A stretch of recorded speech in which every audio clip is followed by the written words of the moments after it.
Time is tragedy, and if it doesn't make you lose anything else, it will make you lose the time you left behind. It will make you lose people you love, jobs you loved working at, places you loved living, communities you loved contributing to. It will make you lose your health. It will make you lose your life. It will make you lose everything. It's also easy to observe that things that are alive are things that experience time. These are one in the same. It's one of the key things that defines living things from things that are not living. So as much as we like to think of loss as a blip that passes through our life and then we get to keep living it, loss is not a defect from your life, and it's not a deviation from it.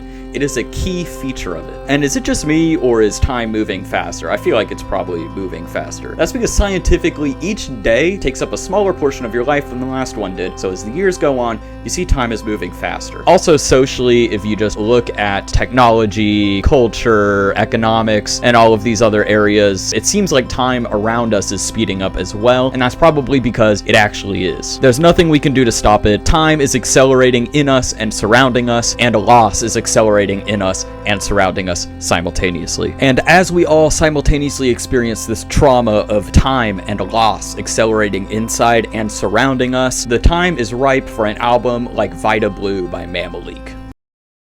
So the most important thing to know about Mamaleek for the purposes of this video is that recently in 2023, one of their band members passed away, Eric Allen Livingston. Now the band keeps themselves anonymous most of the time, so when this member passed away, they revealed their name, and it was a big moment, not just for them, but for the entire Oakland, California, and worldwide experimental music community. Just as pencil was hitting paper for the album, this loss of the band member shook everyone to their core. So when Mamaleek was starting out, they were making lo-fi black metal, relatively typical of the time, and they moved on into adjacent genres like sludge metal and black and roll, and one through line throughout their musical output is that they always maintained that intensity that they had in those early days as a black metal project. And now they've moved into styles and territories that are entirely indescribable. I guess I could call them progressive rock, but that wouldn't really do it justice. It's very jazzy. They have this low growling vocal inflection that is absolutely unforgettable. I guess the closest analog would be something like Viagra Boys or Idols, but this band definitely goes above and beyond what those bands do in their vocal range. The most important thing about this style is how incredible it is at using spacing. They know when to pull riffs apart and give them room to breathe, and when to smash them together and make the densest sound possible, calling back to their lo-fi black metal roots. And I guess it could also be useful to talk about this band in the language of post-rock, and it would be post-rock in the way that anything with broad crescendos is post-rock, but this band does it completely differently from a lot of the others. The energy behind this crescendo seemingly flows out of nowhere. You have the pieces lying around, you have these jazzy riffs, but they get assembled just so coherently, so quickly under your feet before you can even notice. They create this mountainous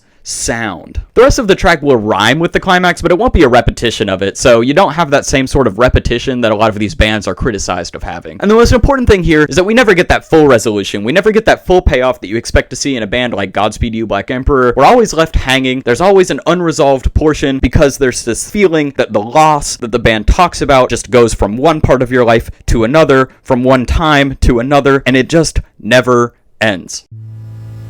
So of course, the most poignant form of loss addressed on the album is this loss of their bandmate, but the band also makes a point to focus on the loss of physical space, the loss of community, and the loss of communal identity. So to understand why these themes are so critical to Mamaleek, we need to talk about their hometown, Oakland, California, and the trends that led that city and many other cities across the United States to where they are today. You see, after World War II, the US had an extremely rare reversal of land values, where values in the city plummeted so artists were able to afford to live there. And there's all sorts of examples of communities that never would have come up if this hadn't been the case. The beatniks in New York, Andy Warhol's factory in New York, the punk rockers, the disco scene, the ballroom scene, and Oakland is no stranger to these trends. The city has always had a disproportionately high number of blue-collar workers, people of color, and artists compared to the rest of the Bay Area. People who got priced out of other parts that had been taken over by the tech industry earlier. But of course, that eventually came to Oakland too. So these communities of color, these blue-collar workers, and the artists all got priced out together, and to add insult to injury, and to really make it seem like the world is just trying to strip Oakland of its very identity, the city's many sports teams, which they used to have separate from the rest of the Bay Area, are slowly leaving one by one, with the Oakland A's announcing that this is their last year in town. And of course, this features heavily in the album. The album's named after a famous A's player, and there's a baseball right there on the cover. It's talked about several times in the album as a real symbol of the fall of Oakland. Oakland also had its unique set of challenges. In 2016, a tragic fire at the Ghost Ship DIY DIY venue killed 36 attendees of a concert. This tragic event led to more responsiveness from the police force and fire departments across the country, and really led to a targeting of anything that called itself a DIY art space. This happened where I lived in Nashville, and it certainly happened in Oakland as well. A lot of these places got shut down. These rapidly gentrifying neighborhoods found an excuse to dispense of their noisy, disruptive artists, and a lot of these long-standing creative communities, including the one in Oakland, kind of fell off a cliff. So it should come as no surprise that a band from Oakland, a city that has seen very tangible loss of life in their scene, a band that has seen loss of life within their own ranks, and a city that feels like it has lost everything, including its own identity, should make an album so thoroughly focused on a loss. This is why Mamaleek sees time as the utmost threat to their own thriving, and a loss as the most important thing they could be talking about.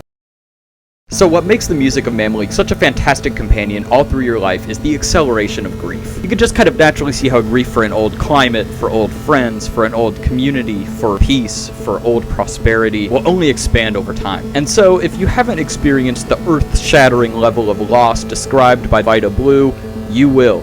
And then some. And so the only choice left to us is whether to accept grief or not. We have to accept time as a fact of life, so we also have to accept grief. Loss gives meaning to all. It's what makes memories memories in the first place, and therefore it imbues them with this type of meaning that makes them so valuable. And though extreme loss, like the loss experienced by Mamaleek and their entire community, may feel meaningless and chaotic, we get a chance through this to find an even greater appreciation for what we still have in the here and now. And given this accelerating nature of time, with the music of Vita Blue by Mamaleek in hand, we can become the most grief-resistant generation of the post-war era.